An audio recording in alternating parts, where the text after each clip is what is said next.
This is a Check This Out exclusive. Of the 7.2 billion people on Earth, 3 billion have internet access. 2.1 billion are using social media right now. Check This Out News, coming to you live.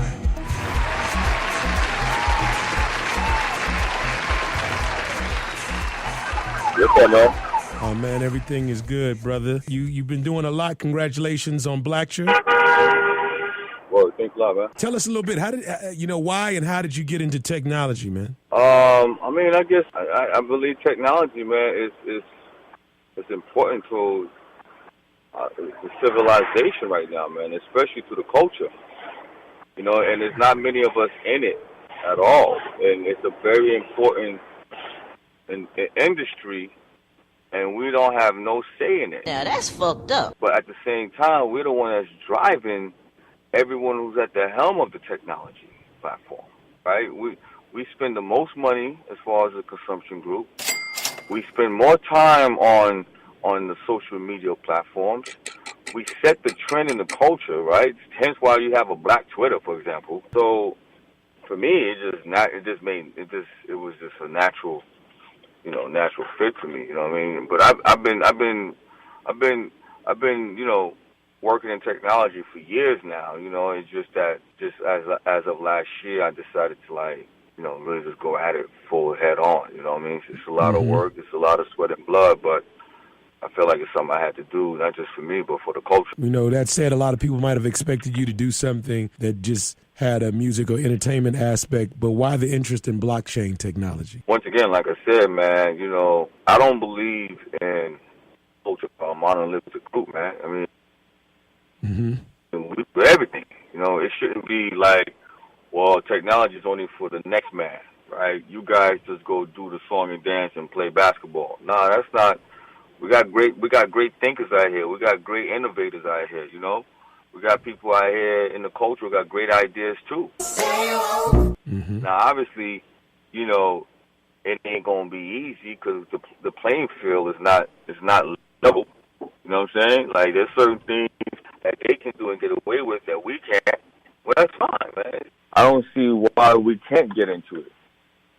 It shouldn't be an issue, you know what I mean? But I get it, like, it ain't going to be easy for us to get into it because, like I said, the playing field is not even. That ain't right. Yeah. There's things that they can do easily than we can. It's no different from when, we first started to enter the universities, right? So, you're talking about 200-300 years ago, we had to work twice as hard as they had to get in. We had to work twice as hard as they had to stay in. We had to work twice as hard to, once we graduated and having twice as better grades than they did and being smarter than they are, we still couldn't get a job. You know what I'm saying? But it's cool, man, because, we got to break that ceiling, man. How do you feel like blockchain technology can help people of color or throughout the African diaspora? Well, I mean, the blockchain technology is no different from, now obviously, the blockchain right now, to be quite honest with you, is still like the Wild Wild West, right? Because what we all know blockchain to be is through cryptocurrency. That's how blockchain was introduced to us, right? So right now we only know it as a technology that basically backs up a cryptocurrency. But the reality is blockchain is going to be a technology that's going to be implemented in every industry, whether it be healthcare, whether it be entertainment, whether it be, automobile. And so just think of blockchain like what the internet was in the late 90s. It was a buzzword. Nobody really understood what it was, but we see how important the net is, right? Like our whole existence is basically the net. I don't know anyone who would survive on this planet without some form of usage of the net. You see what I'm saying, too? Yeah. So that's what blockchain is going to be, because you got to remember, it's a transparent ledger, right? And it's going to help everyone once it fully get implemented. Now you're going to know what's happening. You're going to know every time your bank makes a transaction, you're going to know exactly where your dollar is sitting, where it's going, right? Like, that technology is powerful, man. Like what it's going to be able to do is going to be insane. So I want to be part of that cutting edge cultural revolution that's going to happen. You got to remember also, technology is the last final frontier, man. Revolution. It's the last revolution, man. Yeah. There's nothing after that. Oh man, that's deep. Man cannot go past technology. The only thing man will be able to do after that is be able to create a portal where you can fucking transport from one place to another. I don't see how that's going to happen. A man can dream, though. This is the last frontier, man. So tell me this, Pras. What is Blacture, and how did you come up with that concept? Blacture is a platform that's going to give the culture a voice. You know, we've been marginalized. They've been keeping our voices quiet.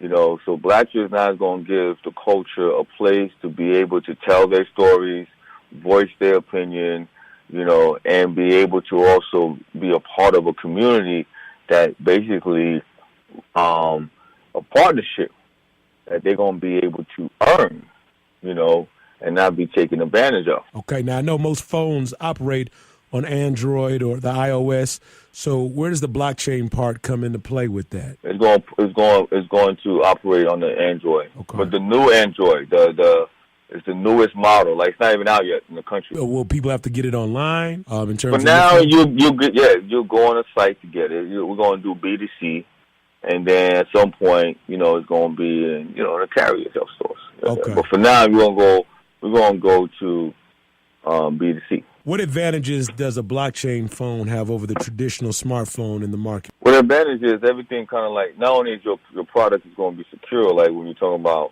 when you're earning, revenues and money, but at the same time, it's in live time. So, like, for example, one of the things you're going to be able to do is, let's say I send you money in wherever you at in the world, whether you be domestically or whether you be international, you'll get that money in real time.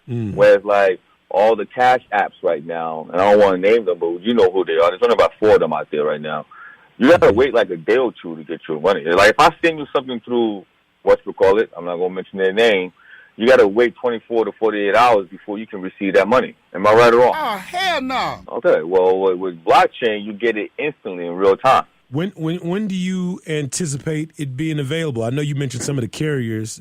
Can you say who, which carrier might step out there first with it? Well, right now, you'll be able to get it's accessible to all the carriers.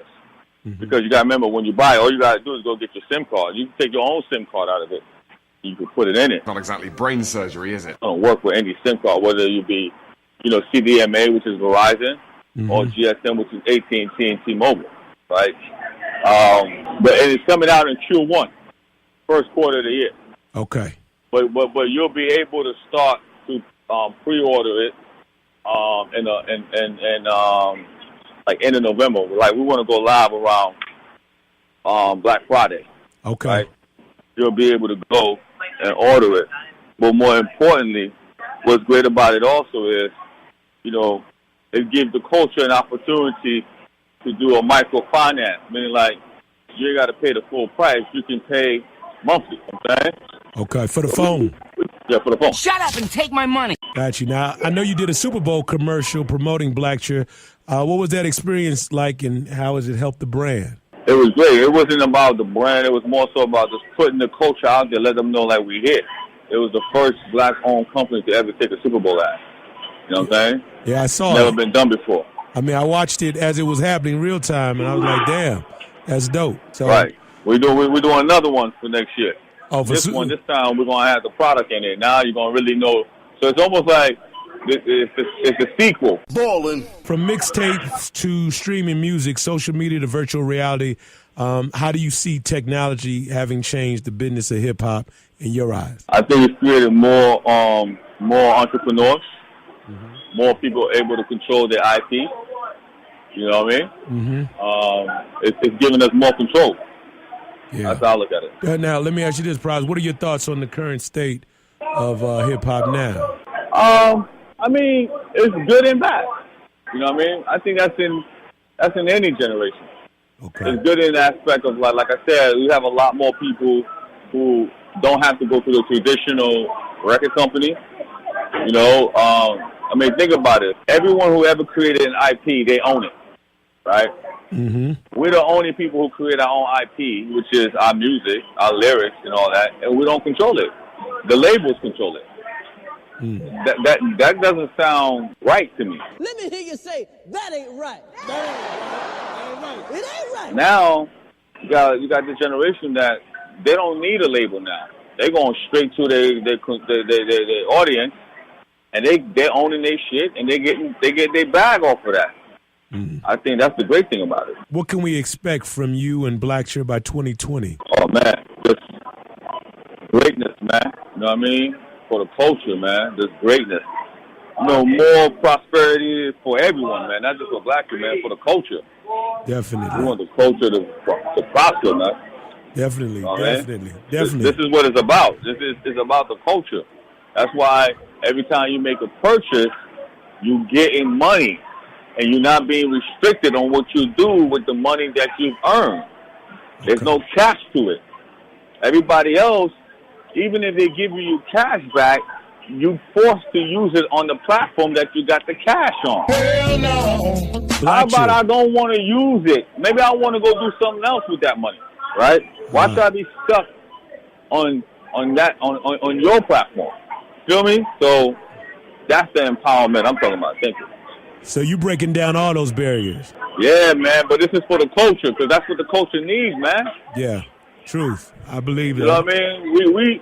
We are the one that's making everybody be what they are, man, financially and everything. But yet we're not really seeing anything out of it. And then when we complain, they got an issue with us. Mm-hmm. When we see social injustice, they look at us like, why you complain? Almost like they doing us a favor. When it doing us a favor because we have earned what we've earned. Right. That's all I'm called for. Blockchain Shift 2018 is a mega conference that's going to be held at the Mana Convention Center in Wynwood, Miami. If you're new to blockchain, or you don't even know what a cryptocurrency is or what blockchain does or how to define it, you should not be embarrassed or afraid to come to this conference. And you're going to hear from experts that are going to be able to talk to you about blockchain and really apply it to what your situation is today. During our conference, we wanted to leave room to have entertainment, because a lot of the best networking you can do at a conference is outside of the conference, when you're more relaxed and you can mix sort of the knowledge that you learn in a social environment. The worst thing you can do is to look at blockchain and ignore it. When it comes to social justice, Pras, and you just look, I mean, obviously you were in the Super Bowl and with the commercial. What are your thoughts now on that with Kaepernick and everything that's evolved since that time?